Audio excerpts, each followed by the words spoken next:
Сүхбаатар ДСБ Тунгалаг сайхан Сүхбаатар өртөөнөөс 2601-р галт тэрэг 21 цаг 00-д явлаа. За мэдлээ.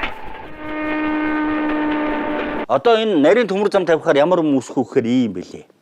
Энд чинь нөгөө зүүн баруун хүрдтэй машин гэдэг шиг стандарт нь хоёр өөр юм байна. А манай төмөр замчд бол нөгөө Орос стандартаар зургах төмөр замаараа. Тэгэхээр нарийн төмөр зам руу очихоор дохио зангаар хүртэл өөр болоод тэр нь болохоор бэлтгэдэггүй. А бэлтгэдэггүй болохоор яг үг гэхээр бэлнээр нь хятад төмөр замын ажилчид. Ажилтны мэрэгжилтэнгүүд ирнэ гэсэн үг шүү дээ. Тэр нь бол баталгаатай. Хятадын технологи орж ирнэ. Тантай нэгдсэн сүлжээнд орон тэнд ажиллах хүчний асуудал шийдэгдэнэ. Хятад төмөр замын ажилдаа бэлдэн хятад инженер техник ажилчид маш орж ирнэ гэсэн ийм л бот байдал.